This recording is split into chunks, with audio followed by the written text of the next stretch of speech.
नमस्कार दोस्तों, यह है एनसीईआरटी की, ठीक है ना। एनसीईआरटी की कक्षा 6 की पाठ्य पुस्तक है ज्योग्राफी की। ऑथेंटिक बुक है और सरकारी बुक है। हर एक लाइन इंपॉर्टेंट है क्योंकि क्वेश्चन कैसे भी आ सकते हैं। और आजकल क्वेश्चन ज़्यादातर फैक्टों वाले नहीं आते हैं। जो केंद्र की एग्ज़ाम होती है ना, उनमें समझ पे और ऑथेंटिक की बुकों से आते हैं, सेम टू सेम। ठीक है, लाइन की लाइन उठ के आ जाती है। तो चलिए, और जो महत्वपूर्ण फैक्ट व इम्पोर्टेंट क्वेश्चन जहाँ से जितने बन सकते हैं उन सभी को अपन अच्छी तरह से देख लेंगे, जिससे कि एग्जाम क्वेश्चन गलत ना हो। तो शुरू करते हैं। पार्ट 8, भारत, जलवायु, वनस्पति तथा वन्य प्राणी। भारत के बारे में, भारत की जलवायु, भारत की वनस्पति तथा वन्य प्राणी। आप मौसम के बारे में प्रतिदिन समाचार पत्रों में पढ़ते हैं तथा टेलीविज़न पर देखते हैं अथवा दूसरों को इस संबंध में बातें करते हुए सुनते भी हैं। आप जानते हैं कि मौसम वायुमंडल में दिन प्रतिदिन होने वाला परिवर्तन है। इसमें तापमान, वर्षा तथा सूर्य का विकिरण इत्यादि शामिल है। उदाहरण के लिए मौसम सभी गर्म एवं 1 मिनट दोबारा से हैं। आप मौसम के बारे में प्रतिदिन समाचार पत्रों में पढ़ते हैं तथा टेलीविज़न पर देखते हैं अथवा दूसरों को इस संबंध में बातें करते हुए सुनते भी हैं। आप जानते हैं कि मौसम वायुमंडल में दिन प्रतिदिन होने वाला परिवर्तन है। इसमें तापमान, वर्षा तथा सूर्य का विकिरण इत्यादि शामिल है।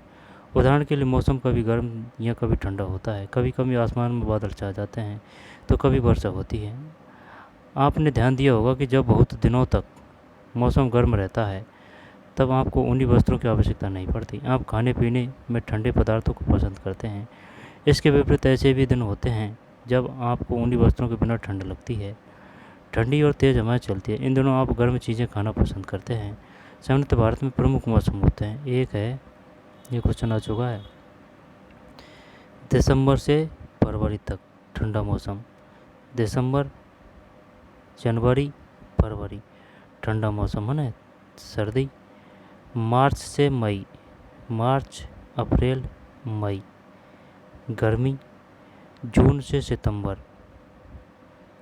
जून, जुलाई, अगस्त, सितंबर।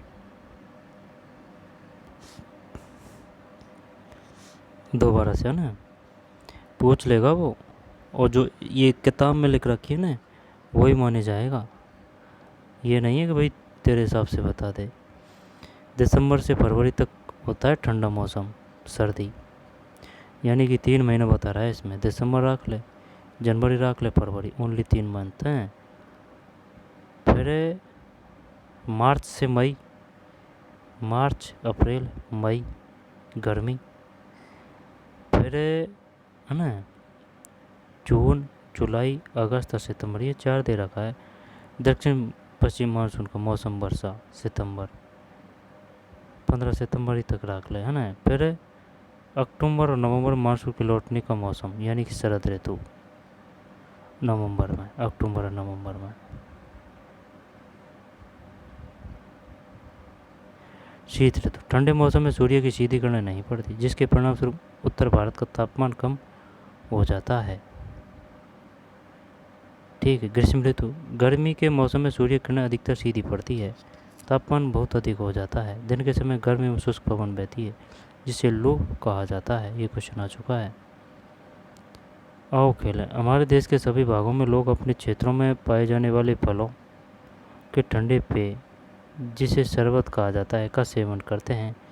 ये पेय पदार्थ प्यास को बुझाने के सबसे अच्छे साधन है तथा लोग के दुष्प्रभावों से हमारे शरीर की रक्षा करते हैं। शरबत, क्या आपने कभी आम, बेल, आम, बेल, नींबू, इमली, तरबूज तथा दही का शरबत, जैसे छाछ, मट्ठा, मोरी इत्यादि पिए हैं? बहुत से लोग केला तथा आम के मिल्क शेक भी बनाते हैं। गर्मी के बाद पहली वर्षा हमें आनंद प्रदान करती है। हमारी सभी भाषाओं में वर्षा पर गीत है, वे सुनने में अच्छे लगते हैं तथा हमें आनंदित करते हैं। वर्षा के 2 गानों को याद करें तथा एक साथ मिलकर गाएं। वर्षा पर 5 कविताओं को इकट्ठा करें या लिखें। विभिन्न भाषाओं में वर्षा के नामों की जानकारी अपने मित्रों, पड़ोसियों तथा परिवार के सदस्यों से प्राप्त करें। उदाहरण के लिए हिंदी वर्षा, उर्दू बारिश, मराठी पाऊस, बंगाली वारसा।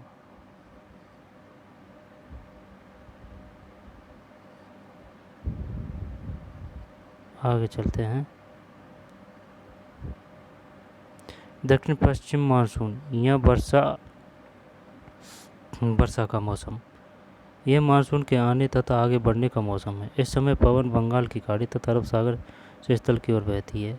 वे अपने साथ नमी भी लाती है। जब यह पवन पहाड़ों से टकराती है तब वर्षा होती है। दक्षिण पश्चिम मानसून यह वर्षा का मौसम। मानसून के लौटने का मौसम या शरद ऋतु। मानसून के लौटने का मौसम या शरद ऋतु। लौटने का मौसम या शरद ऋतु। इस समय पवन स्थल भागों से लौटकर बंगाल की खाड़ी की ओर बहती है। मानसून के लौटने का मौसम या शरद ऋतु। वो बात तो तेरी सही है। इस समय पवन स्थल भागों से कौमा दे देता है यहाँ पे, है ना। इस समय पवन स्थल भागों से लौटकर बंगाल की खाड़ी की ओर बहती है। यह मानसून के लौटने का मौसम होता है। भारत के दक्षिणी भागों विशेषकर तमिलनाडु तक आंध्र प्रदेश में इस मौसम में वर्षा होती है। किसी स्थान पर अनेक वर्षों में मापी गई मौसम की औसत दशा को जलवायु कहते हैं। भारत की जलवायु को मोटे तौर पर मानसूनी जलवायु कहा जाता है। मानसून शब्द अरबी भाषा के मौसम से लिया गया है, जिसका अर्थ होता है मौसम। किससे लिया गया है? अरबी से। लेटिन मत कर देना भाई। भारत की स्थिति उष्ण कटिबंध में होने के कारण अधिकतर वर्षा मानसून पवन से होती है। भारत में कृषि वर्षा पर निर्भर है। अच्छे मानसून का मतलब है पर्याप्त वर्षा तथा प्रचुर मात्रा में फसलों का उत्पादन। अगर किसी वर्ष मानसूनी वर्षा कम हो या नहीं हो तो क्या होगा? सही उत्तर पर चिन्ह लगाओ। फसल। आ गया क्वेश्चन। वर्षा कम हो या नहीं हो तो फसल प्रभावित होगी। हाँ होगी। कुएं के पानी का स्तर नीचे चला जाएगा। गर्मी का मौसम लंबा होगा। कक्षा 6 वालों के लिए काफ़ी बड़े क्वेश्चन है और शानदार क्वेश्चन है ना। जब क्या चल रहा था अपना में फसलों का उत्पादन, प्रचुर मात्रा में फसलों का उत्पादन। किसी स्थान की जलवायु या उसकी स्थिति, ऊंचाई, समुद्र से दूरी तथा उच्चावच पर निर्भर करती है। ये क्वेश्चन आ चुका है। अच्छे मानसून का मतलब है कि पर्याप्त वर्षा तथा प्रचुर मात्रा में फसलों का उत्पादन। किसी स्थान की जलवायु उसकी स्थिति, ऊंचाई, समुद्र से दूरी तथा उच्चावच पर निर्भर करती है। जलवायु है ना, किसी स्थान की जलवायु उसकी स्थिति, ऊंचाई, समुद्र से दूरी तथा उच्चावच पर निर्भर करती है। इसलिए हमें भारत की जलवायु में क्षेत्रीय विभिन्नताओं का अनुभव होता है। राजस्थान के मरुस्थल में स्थित जैसलमेर तथा बीकानेर बहुत गर्म स्थान है। यद्यपि लद्दाख के द्रास एवं कारगिल में बर्फीली ठंड पड़ती है।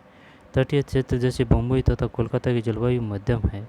वे नहीं अधिक गर्म और नहीं अधिक ठंडे हैं। समुद्र तट पर होने के कारण ये स्थान बहुत अधिक आर्द्र है।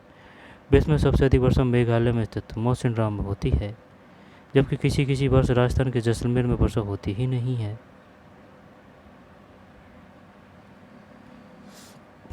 राजस्थान के जैसलमेर वर्षा होती ही नहीं है। भारत के मानचित्र पर इस पैराग्राफ में दिए गए स्थानों को चिन्हित करें। सर्वाधिक ऊंचाई, उष्णकटिबंधीय वर्षावन, उष्णकटिबंधीय वर्षावन। काफ़ी घने हैं उष्णकटिबंधीय वर्षावन। उमस ज़्यादा रहती है यहाँ पे। भूमि परत 1.5 मीटर, 5 मीटर।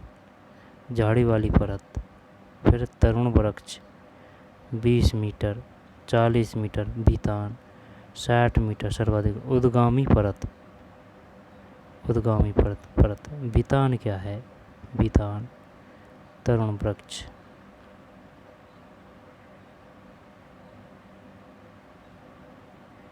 झाड़ी वाली परत। ठीक है। जलवायु की विभिन्नता के कारण भारत में अलग अलग तरह की वनस्पतियाँ पाई जाती है।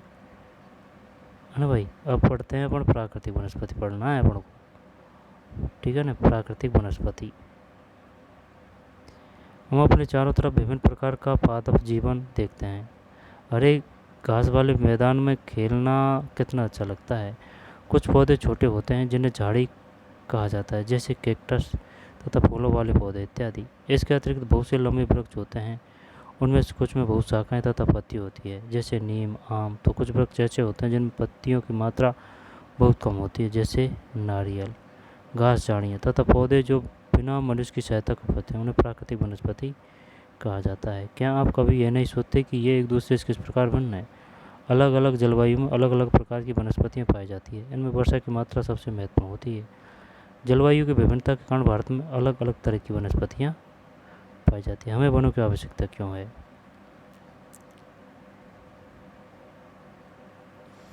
ठीक है, हमें वनों की आवश्यकता क्यों है। वन हमारे लिए बहुत ही लाभदायक है। ये विभिन्न कार्य करते हैं। पेड़ पौधे ऑक्सीजन छोड़ते हैं, जिसे हम सांस के रूप में लेते हैं, तथा कार्बन डाइऑक्साइड को ग्रहण करते हैं। क्या लेते हैं अपन सांस के रूप में, ऑक्सीजन लेते हैं। पेड़ क्या लेते हैं और सांस के रूप में, कार्बन डाइऑक्साइड लेते हैं और ऑक्सीजन छोड़ते हैं। अपन ऑक्सीजन लेते हैं और कार्बन डाइऑक्साइड छोड़ते हैं, उल्टा है। पेड़ पौधे की जड़ें मिट्टी को बांध कर रखती है, तथा इस प्रकार वे मिट्टी के अपरदन को रोकते हैं। वनों से हमें ईंधन, लकड़ी, चारा, जड़ी बूटियाँ, लाख, शहद, गोंद इत्यादि प्राप्त होते हैं। वन जीवों के प्राकृतिक निवास है। पेड़ों की अंधाधुंध कटाई के कारण भारी मात्रा में प्राकृतिक वनस्पतियाँ समाप्त हो गई है।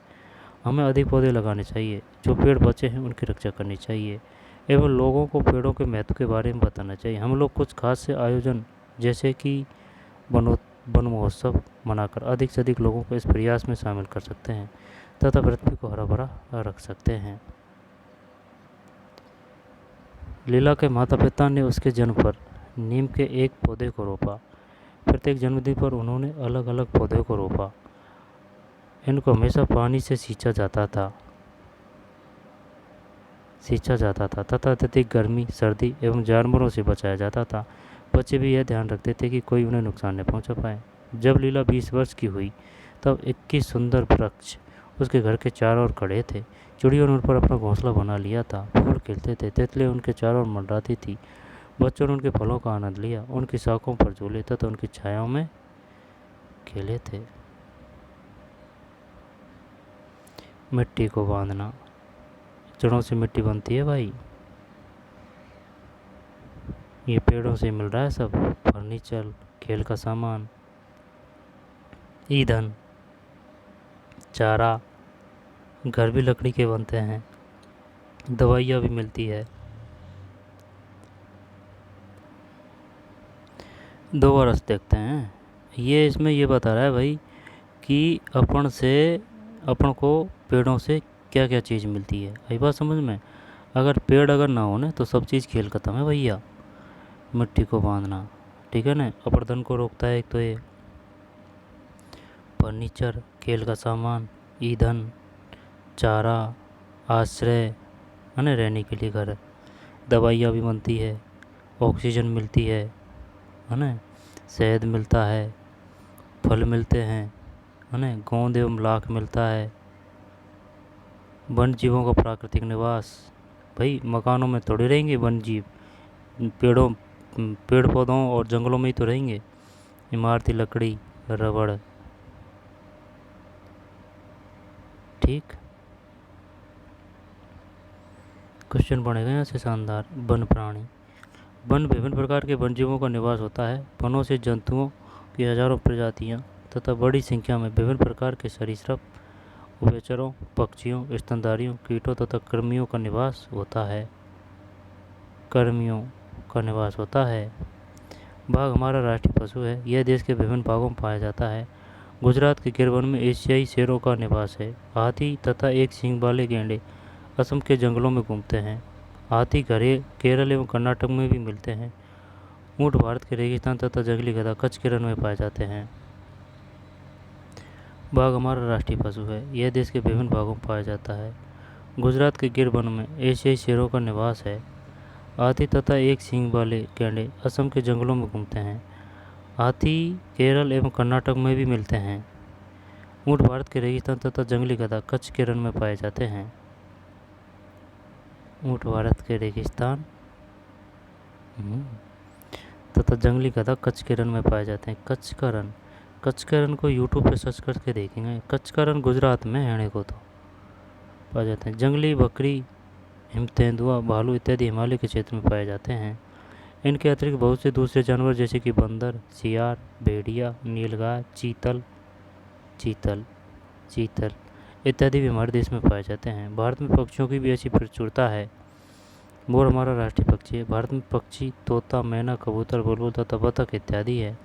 अन्य बहुत सारे राष्ट्रीय पक्षी उद्यान हैं जो पक्षियों को उनका प्राकृतिक निवास प्रदान करते हैं। उद्यान शिकारियों से पक्षियों की रक्षा करते हैं। उद्यान, क्या आप अपने क्षेत्र में पाए जाने वाले 5 पक्षियों के नाम बता सकते हैं? भारत में सांपों की सैकड़ों प्रजातियां पाई जाती है। इनमें कोबरा एवं करैत प्रमुख है। कोबरा एवं करैत भी बहुत खतरनाक सांप होता है। वनों के कटने तथा जानवरों के शिकार के कारण भारत में पाए जाने वाले वन्यजीवों की प्रजातियां तेजी से घट रही है। बहुत सी प्रजातियां तो समाप्त भी हो चुकी है। उनको बचाने के लिए बहुत से नेशनल पार्क, पशु विहार तथा जीव मंडल आरक्षित क्षेत्र स्थापित किए गए हैं। सरकार ने हाथियों तथा बाघों को बचाने के लिए बाघ परियोजना एवं हस्ती परियोजना जैसी परियोजनाओं को शुरू किया है। हस्ती शुरू किया है। क्या आप भारत के कुछ पशु विहारों के नाम तथा मानचित्र पर उनकी स्थिति बता सकते हैं? पशु विहार है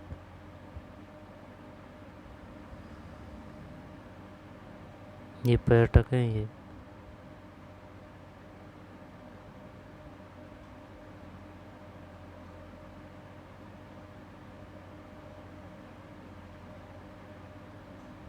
ये चीता है।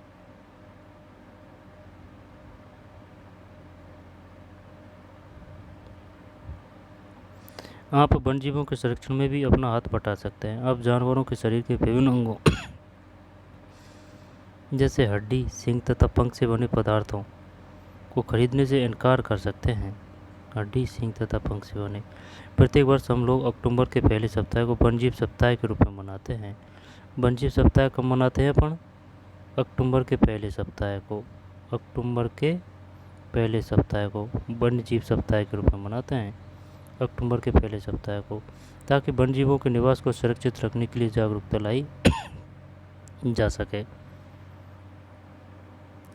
लार्ज स्केल फिशिंग अलाइन स्पेलिक रिजर्व्स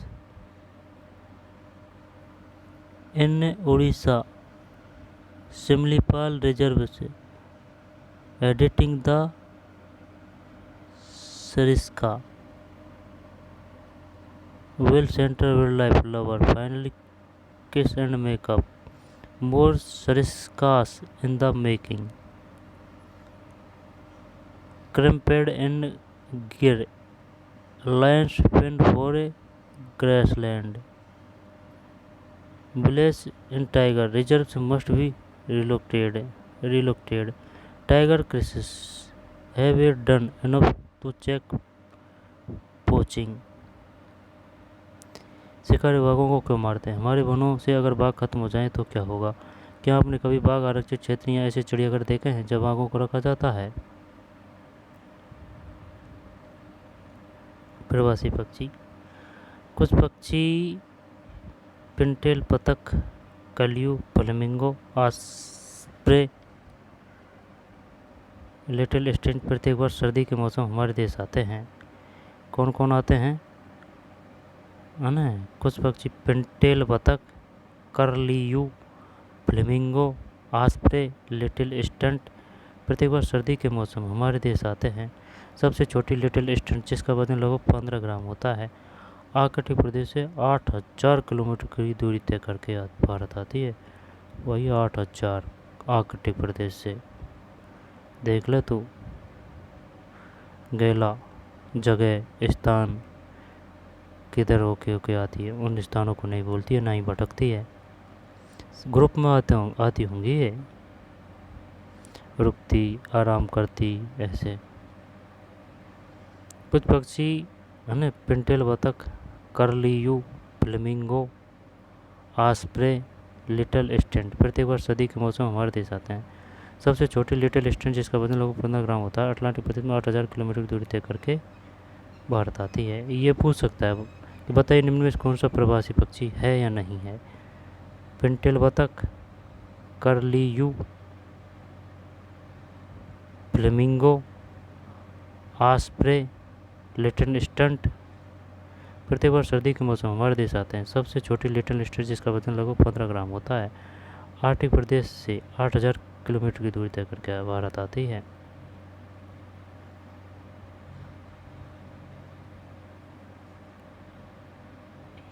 पिटेल बतख, कर्लियू, फ्लेमिंगो, आस्प्रे, लिटिल स्टंट। अभ्यास, निम्नलिखित प्रश्नों को उत्तर सच में, इससे पहले कुछ रहा है तो उसको देख लेते हैं।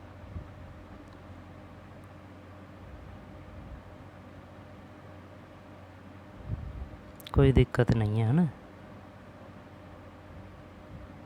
उष्णकटिबंधीय वर्षावन, भूमि परत, प्राकृतिक वनस्पति,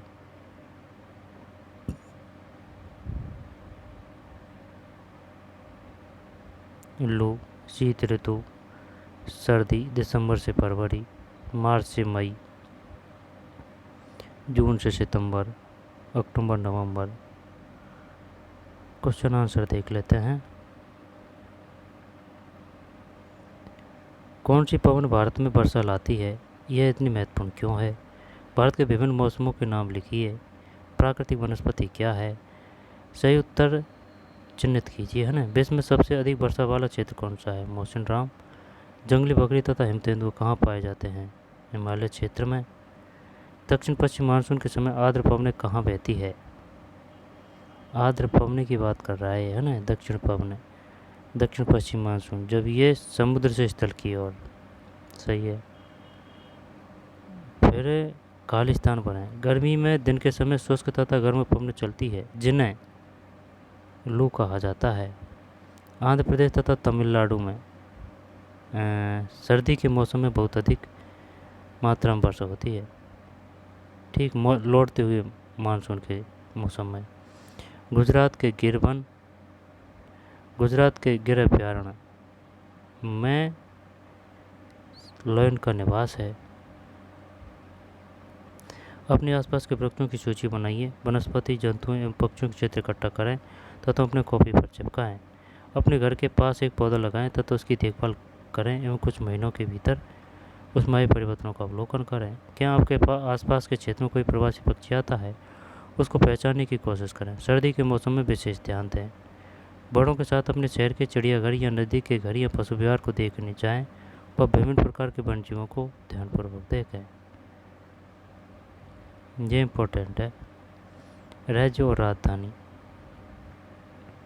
आंध्र प्रदेश की है हैदराबाद, अरुणाचल प्रदेश की ईटानगर, असम की दिसपुर, बिहार की पटना, छत्तीसगढ़ रायपुर, गोवा पणजी, गुजरात गांधीनगर, हरियाणा चंडीगढ़, हिमाचल प्रदेश शिमला, झारखंड रांची, कर्नाटक बेंगलुरु, केरल तिरुवनंतपुरम, मध्य प्रदेश भोपाल, महाराष्ट्र मुंबई, मणिपुर इम्फाल, मेघालय शिलांग, मिजोरम आइजोल, नागालैंड कोहिमा, ओडिशा भुवनेश्वर, पंजाब की चंडीगढ़ है, पंजाब चंडीगढ़, राजस्थान जयपुर, सिक्किम गंगटोक, तमिलनाडु चेन्नई, तेलंगाना हैदराबाद, उत्तराखंड देहरादून, उत्तर प्रदेश लखनऊ, त्रिपुरा अगरतला, पश्चिम बंगाल कोलकाता।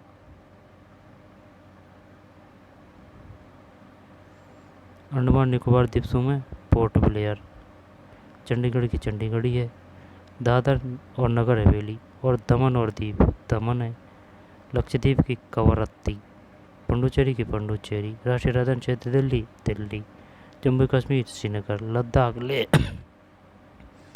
लद्दाख लेह है, जम्मू एवं कश्मीर श्रीनगर है, दिल्ली पुडुचेरी, लक्षद्वीप कवरत्ती। फिर पर है। ये दमन है, चंडीगढ़, और ये पोर्ट ब्लेयर, अंडमान निकोबार द्वीप समूह पोर्ट ब्लेयर। जब आंध्र प्रदेश की राजधानी क्या है? हैदराबाद। अरुणाचल ईटानगर। असम असम में से दिसपुर। बिहार पटना। छत्तीसगढ़ रायपुर। गोवा पणजी। गुजरात गांधीनगर। हरियाणा चंडीगढ़। हिमाचल प्रदेश शिमला। झारखंड रांची। कर्नाटक बेंगलुरु। केरल तिरुवनंतपुरम। मध्य प्रदेश भोपाल। महाराष्ट्र मुंबई। मणिपुर इम्फाल। मेघालय, यही कंफ्यूज करता है, मणिपुर इम्फाल है, मेघालय शिलांग है। मणिपुर इम्फाल है, मेघालय शिलांग है। मणिपुर इम्फाल है, मणिपुर इम्फाल है, मेघालय शिलांग है, मणिपुर इम्फाल है,